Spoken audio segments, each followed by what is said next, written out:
Olá querido, olá querida, paz seja convosco. Que esse vídeo possa te encontrar gozando de paz, alegria, amor. Uma coisa que eu sempre vou dizer, principalmente nesses dias que nós estamos vivendo, muita saúde. Saúde para você, saúde para sua família, para todos aqueles que estão ao seu redor, à sua mesa. Eu quero profetizar essa bênção do Senhor sobre a tua vida. Que o Senhor te guarde nesses dias. Não são dias fáceis, são dias difíceis que nós estamos vivendo, mas como disse o salmista no Salmo de número 127, se o Senhor não guardar a cidade, em vão vigia a sentinela. Bom, mas hoje eu não vim falar aqui sobre Salmo, hoje eu vim falar sobre bem-aventuranças, que é o nosso terceiro dia que nós estamos gravando essa mensagem em série, essas bem-aventuranças que Jesus falou com aquelas pessoas que estavam ali no Sermão da Montanha. Mas antes de continuar esse vídeo, eu queria te fazer um pedido. Se inscreva no nosso canal, acione a notificação do sininho. E se você gostar desta mensagem, deixa seu like.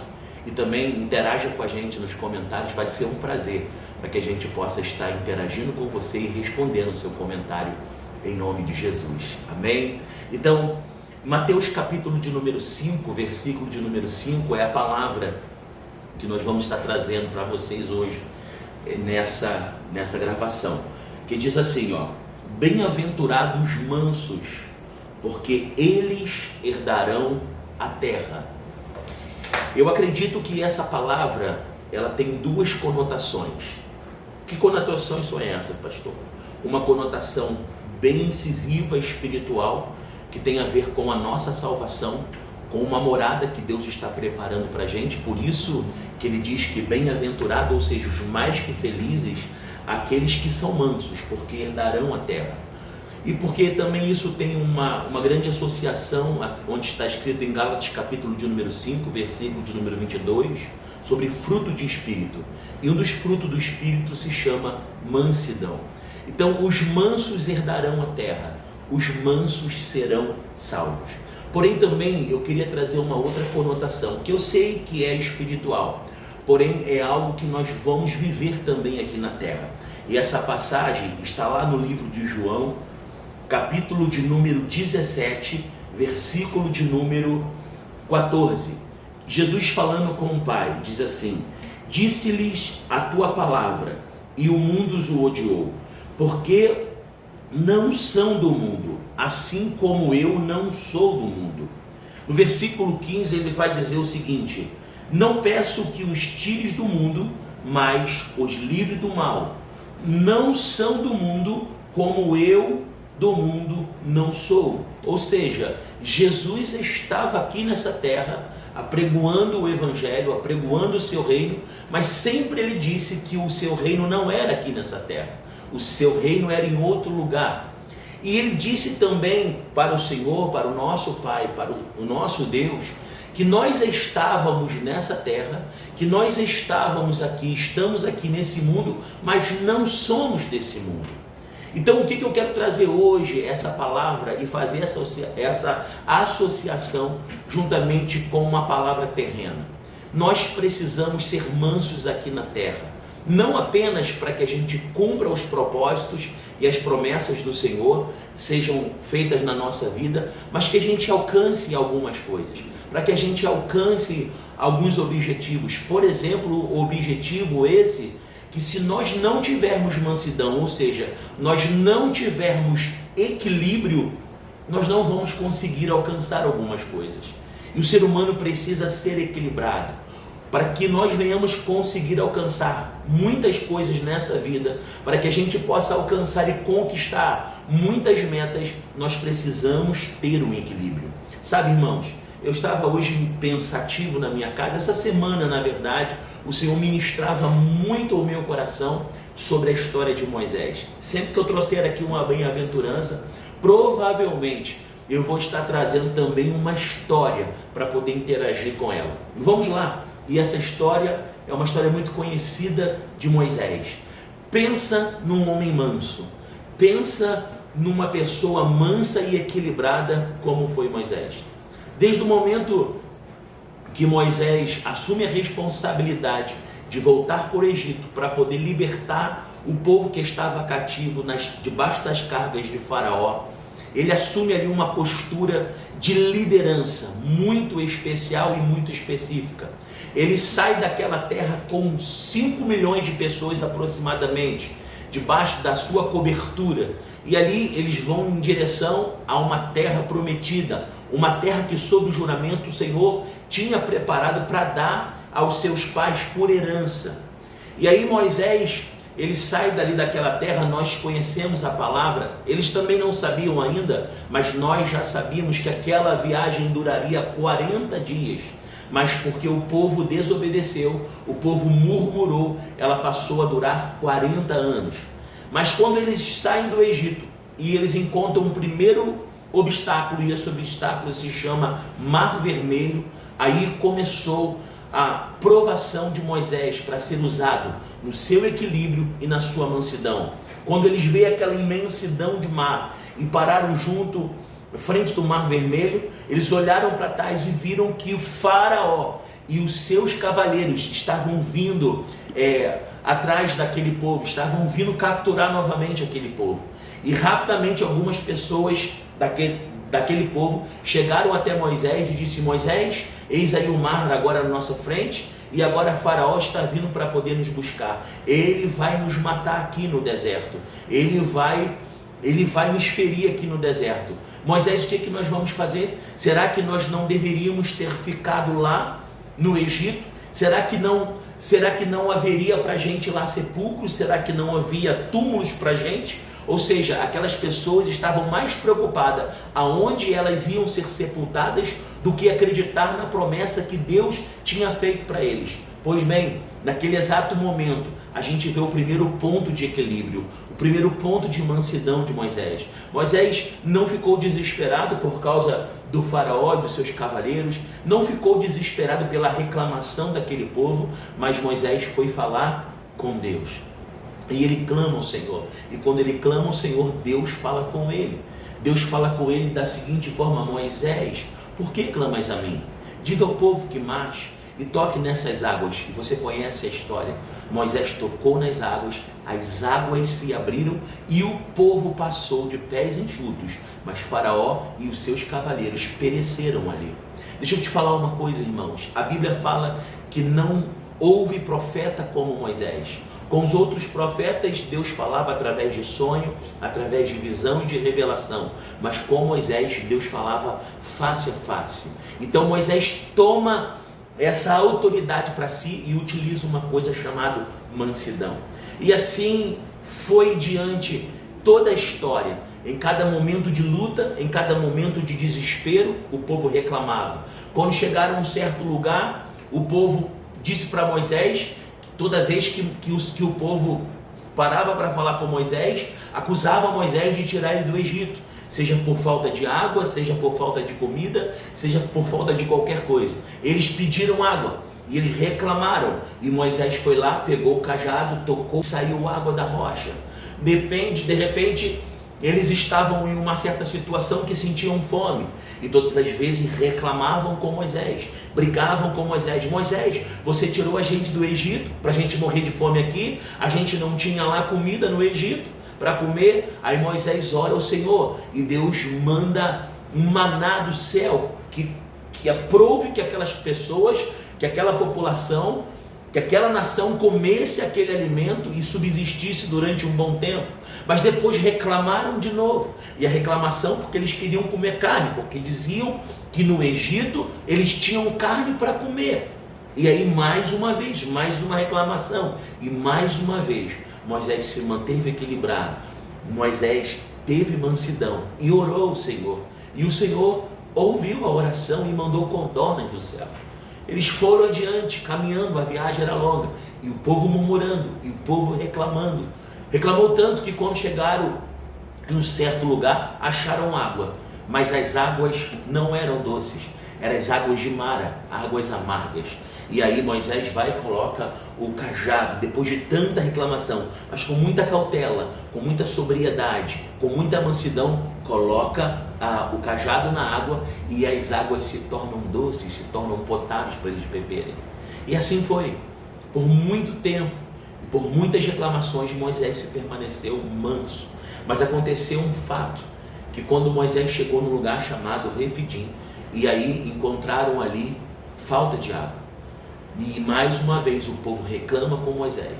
Só que dessa vez, Moisés, depois de tanta reclamação, Moisés, depois de tanta situação adversa que o povo estava colocando ele faz algo que Deus pediu para ele fazer. Na verdade, ele não faz algo que Deus pediu para ele fazer, ele faz ao contrário. Deus fala para Moisés: Moisés, dessa vez tu não ferirás a rocha, você falará com ela e ela sairá água. Mas quando ele olha aquele povo, quando ele olha aquelas pessoas reclamando, depois de tantos milagres acontecendo, ele pega o cajado e fere a rocha 2 vezes. O Senhor fala para Moisés: Moisés, eu não pedi você para ferir a rocha, eu pedi para falar com a rocha. Deus leva Moisés no alto do Monte Nebo, e lá ele olha toda aquela planície e toda a terra prometida, de toda a extensão. Mas antes dele subir, o Senhor falou: porque me desobedeceste, tu verás a terra prometida, mas tu não entrarás nela. E assim foi. Moisés sobe no Monte Nebo, olha as planícies, olha de uma extremidade a outra a terra prometida, vê que existe a terra, que Deus não estava mentindo, porque Deus não é homem para que minta, e nem filho do homem para que se arrependa. Uma vez ele prometendo, ele é fiel para cumprir. E assim, essa palavra eu quero deixar já para você nessa hora. Moisés olha toda aquela terra e aquela extremidade, e não pode entrar pela desobediência, ou seja, a mansidão que existia em Moisés, ele perdeu por causa que não estava mais aguentando o jugo de carregar aquele povo ingrato, de carregar aquele povo que reclamava e que desagradava a Deus. Moral da história, ali mesmo Moisés morre com 120 anos de idade, e o Senhor pega Moisés para si, toma o seu corpo para si, e ninguém mais saberia o paradeiro do corpo de Moisés. Deixa eu te falar uma coisa: Moisés desobedeceu o Senhor, mas não quer dizer que ele não herdou a terra. Não quer dizer que ele não teve salvação. Ele só não entrou na terra prometida. O que eu quero trazer para você hoje, nessa analogia que eu estou fazendo aqui, nesse dia e com essa mensagem? Muitas das vezes nós procuramos ser mansos. Muitas das vezes nós procuramos ser equilibrados. Muitas das vezes nós procuramos fazer tudo certo, mas existem certas horas na nossa vida que nós não vamos aguentar, que nós vamos errar, que nós vamos falhar.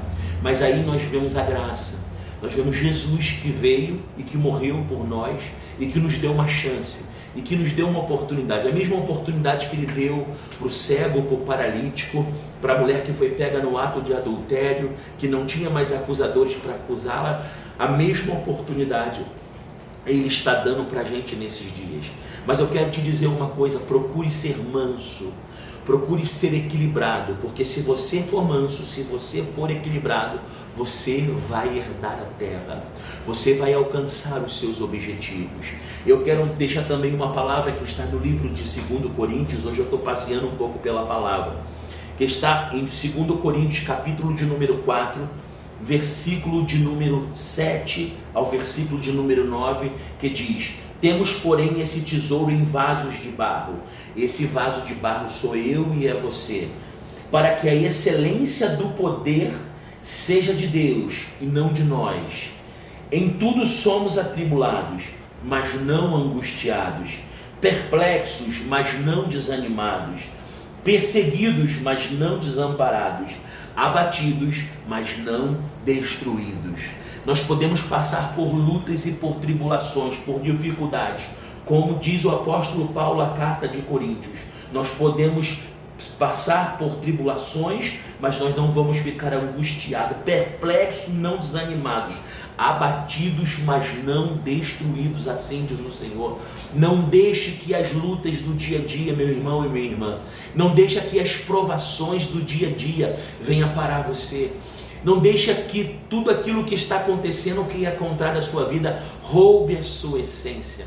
Não deixe de sorrir, não deixe de ser alegre, não deixe de caminhar, não deixe de buscar, não deixe de permanecer na presença de Deus, não deixe de continuar fazendo a obra do Senhor. Seja um homem com identidade, seja uma mulher com identidade. Talvez algumas pessoas se levantem contra você, te acusem e falem para você que você não está fazendo certo, que você é errado, que você não vai conseguir. Mantenha calma, mantenha mansidão, mantenha o equilíbrio, porque com certeza você herdará uma terra, e essa terra é uma terra celestial que Deus está preparando. Mas além da terra celestial que Deus está preparando, o Senhor tem uma promessa para a sua vida, e a promessa é que você vai comer o melhor dessa terra, e a promessa é que você vai ser bem aqui nessa terra. Mas para isso você precisa ter mansidão e equilíbrio. Amém? Eu quero deixar essa palavra para você e finalizo com a última palavra que está no livro de Provérbios, capítulo de número 17 e versículo de número 28, que diz assim: até o tolo se passa por sábio quando se cala. Em Provérbios capítulo de número 26, versículo 20 diz: sem lenha o fogo se apaga, e não havendo maldicente cessará a contenda. Então tem vezes na nossa vida que nós precisamos nos calar. Existirá momentos na nossa vida que nós precisamos ficar quieto. Vamos parar um pouco mais para ouvir. Vamos falar menos e vamos deixar Deus agir por nós. Quando você fizer isso, você vai ter um domínio próprio, você vai ter um fruto de espírito chamado mansidão. E essa mansidão vai fazer com que você deixe o Senhor trabalhar. As suas resistências naturais, não vão ser elas que vão comandar a sua vida. As resistências naturais, elas vão sair, e pela excelência de sermos vasos de barro, oh aleluia, oh glória a Deus, o Senhor entrará com a resistência celestial, e você vai passar para o outro lado. Você vai passar como o povo passou pelo Mar Vermelho. Você vai passar também por esse mar que se levantou, por essa tempestade que você está passando, assim como Jesus foi aos seus discípulos. Mantenha calma. Jesus vai ao encontro, assim como Pedro olhou para ele: mestre, se for o Senhor, manda eu ir ter contigo. O Senhor vai aparecer, e no meio da tempestade você vai andar sobre as águas e vai ter com Jesus. E talvez também você está no barco e pensa que está sozinho. Não, Jesus está ali na proa do seu barco a dormir. Ele, mesmo dormindo, está fazendo tudo pela tua vida, porque Ele é Deus, assim como Ele fez com seus discípulos. Na grande verdade, Deus não dorme, nós dormimos. E a Bíblia diz no Salmo de número 127, aos seus amados Ele dá enquanto dorme. Amém, queridos? Eu espero que essa terceira mensagem das bem-aventuranças fale ao seu coração. Eu vou orar pela tua vida, mas vou te pedir: não desista, por favor. Você é muito precioso, você é muito preciosa. Não deixe ninguém roubar a tua essência. A unção que Deus deu para você é só sua. A unção que está sobre a sua vida, ninguém pode tirar, porque foi Deus que te ungiu. Eu quero abençoar a sua casa, quero abençoar a sua família e quero profetizar para que você siga em frente. Eu creio que hoje eu fui usado pelo Espírito Santo para falar com você aí. E se você sentiu no teu espírito, no teu coração, que essa mensagem falou com você, distribua essa mensagem com alguns dos seus amigos. Distribua essa mensagem com os seus contatos de WhatsApp, com as suas mensagens. Eu creio que vai abençoar muito a vida deles também. Vamos orar. Senhor, eu quero louvar o teu nome pela vida dessas pessoas que estão me assistindo. Senhor, muitos vão agora clicar, Senhor, neste vídeo e vão vê-lo até o final, e por isso estão ouvindo esta oração. E é nesta oração que eu quero clamar pela vida de cada uma dessas pessoas. Pessoas que estão passando por lutas, por problemas, por dificuldades. Pessoas que estão com luto, Senhor. Estão passando pelo momento de luto, pelo momento, Senhor, de perda de um ente querido. Sustenta essa pessoa em tuas mãos. Senhor, traz o equilíbrio para ela, mansidão para ela, para que ela possa se manter firme diante da tua presença e fazer a tua vontade. Eu quero te pedir também, Pai, que em nome de Jesus, pelo teu Espírito Santo, o Senhor possa fluir na vida de cada um. Aquele que está caído, Senhor, o Senhor levanta. Aquele que está, Senhor, doente, que o Senhor possa curar. Aquele que está oprimido, seja liberto agora, no nome de Jesus. Aquele que está triste, possa sentir uma alegria tremenda hoje através dessa oração e desse vídeo que entrou na sua casa. Restauração nas famílias, restauração nos casamentos, restauração entre filhos e pais e filhos. É o que eu quero pedir, Senhor, que os sonhos venham se realizar, que os projetos que estão engavetados na vida dessas pessoas possam sair para fora e possam ser realizados em nome de Jesus. Muito obrigado, Senhor, por esse vídeo que nós gravamos e muito obrigado por essa pessoa que está nos assistindo em nome de Jesus. Amém? Irmãos, que Deus abençoe. Não se esqueça de se inscrever no nosso canal, acionar a notificação do sininho. É muito importante para nós. Deus abençoe e até a próxima.